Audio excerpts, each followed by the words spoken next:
ROG Phone 8, hoje vamos falar brevemente sobre o que eu achei da tela, do som, do desempenho, vantagens, desvantagens, autonomia, câmera e outros pontos que iremos abordar ainda hoje. Eu sou Giovanni e solta a vinheta, editor.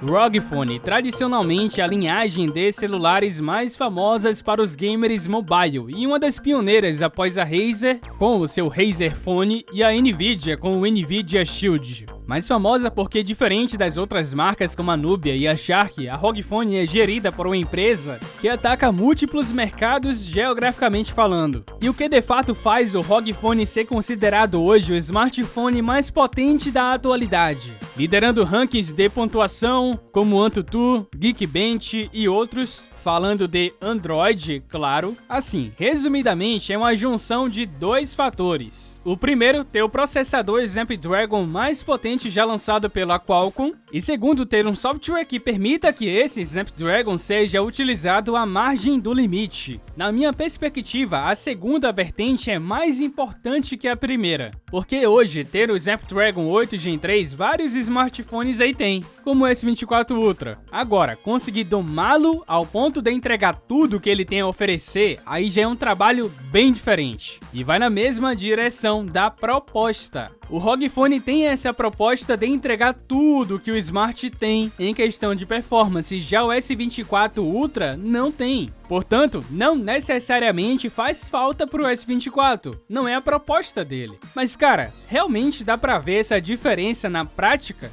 Completamente, sem dúvida, sobretudo em aplicações onde se exige mais do chipset, como por exemplo emuladores. Diferente de jogos da Play Store, onde há uma otimização generalizada, nos emuladores, por sua vez, existe uma hierarquia um tanto diferente que escala entre driver, potência e permissividade. Se você tiver potência e driver compatível, mas não tiver permissividade, que é até onde você pode ir com essas duas vertentes, até onde o sistema deixa você ir, o resultado vai ser meio ruim. Agora, para tu ter potência, driver e permissividade, você só vai encontrar nesse tipo de cara aqui. Claro, sem precisar ter acesso ao root e nada disso aí.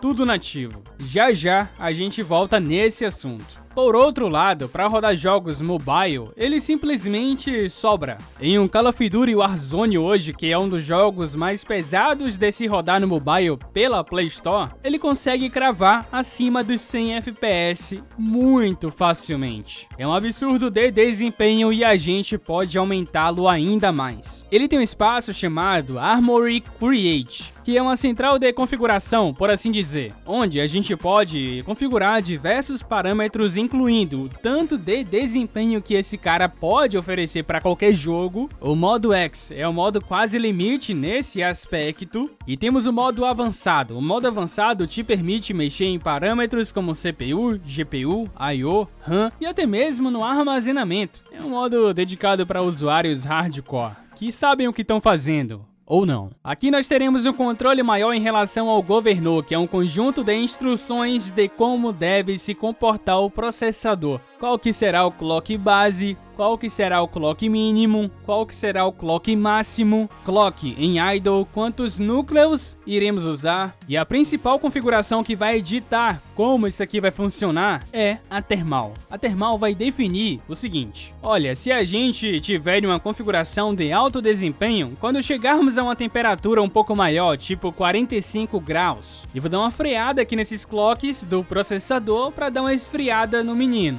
Tudo de forma automática. Como também acontece o inverso, ela pode entrar no modo de pass-through, um modo sem interferência alguma. Nesse caso, a performance vai ser mantida, porém o celular vai aquecer de forma descontrolada. Não tem como frear esse aquecimento, afinal não temos uma fonte, uma forma de dissipar esse calor, pelo menos de forma nativa, como por exemplo os Red Magic. Mas assim, a linha ROG tem um acessório a fim de resolver essa limitação. É um acessório chamado Aero Active Cooler. Eles são ligados por uma porta USB lateralmente e funcionam como um cooler normal que já conhecemos aqui. A diferença é que é uma pastilha Peltier bem maior, bem mais preenchida. consequentemente acaba tendo uma área de atuação maior. É bom, é legal, mas assim, eu acho que a ROG Phone poderia já ter colocado no sistema nativo. Como eu falei, já tem no Red Magic, já tem no Lenovo Legion, e esse assunto vai ficar para um comparativo que vem em breve aí. Algo que me surpreendeu positivamente bastante ao pegar o ROG Phone na mão pela primeira vez foi a tela dele, cara. Apesar de que tem bordas arredondadas, para muitos é melhor do que aquela quadradona, tipo a do Red Magic ou do S24 Ultra. Eu acho o contrário, eu prefiro a quadrada, mas essa aqui é animal. É nítido que é uma tela topo de mercado, está entre as melhores. É nítido para dar e vender e taxa de atualização também, ele tem uma taxa de 165 Hz. É absurdo, eu pensei que eu não ia perceber a diferença dos 120 para os 165. Mas pelo menos pra mim é bem nítido. É claro que eu tenho que lembrar que todos os vídeos do YouTube são carregados em 60 Hz. Então não é possível que você tenha a mesma percepção de fluidez que eu tenho desse lado daqui. Porém, é sim possível que você perceba minimamente através de uma gravação em slow motion. Olha só.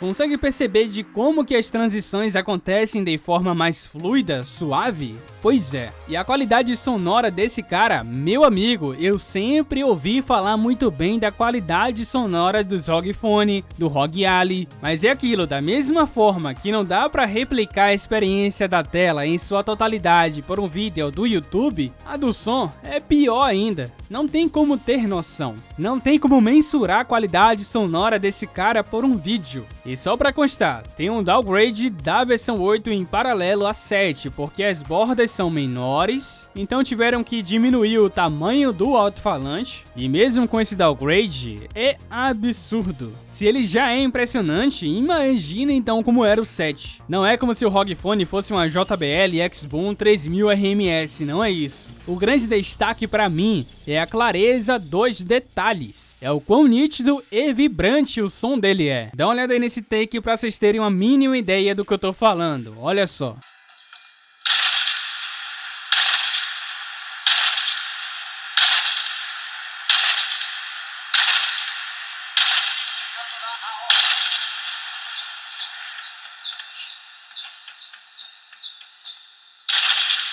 É um som muito claro, é o melhor que eu já vi até hoje. E lembrando que ele tem um DAC nativo de altíssima qualidade para fone cabeado, característica essa que vem se perdendo aí com o tempo.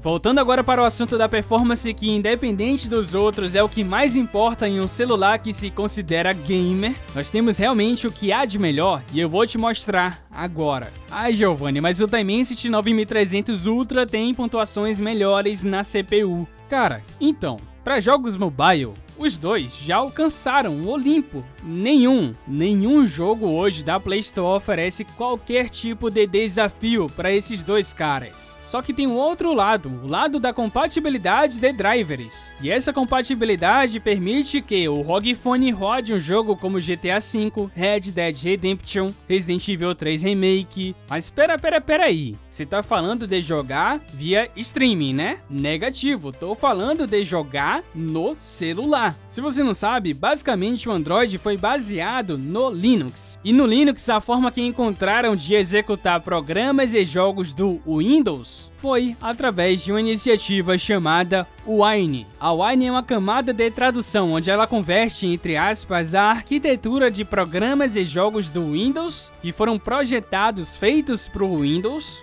para o ambiente Linux e para o ambiente ARM, que é o nosso. Ou seja, a gente pega um jogo que foi feito para x86 e traduz para que seja jogado em ARM. Essa tradução exige muito de poder de processamento, mas a principal engrenagem, pelo menos para jogos, é a aceleração gráfica 3D integrada à Wine. E hoje essa aceleração só é possível em Snapdragon. Se você não entendeu, é como se, em termos muito simplificados, você tivesse de um lado um computador com a placa de vídeo ativada e do outro lado um computador com a placa de vídeo desativada. Nesse caso, seria o Dimensity. Sabemos que tem muito poder, até tanto quanto, mas atualmente não é possível usar da mesma forma que em Snapdragon. Esse ponto que destoa tão grandemente a distância da Adreno com as demais GPUs. E as câmeras desse cara aqui? Eu vi um vídeo anterior que você fez do Red Magic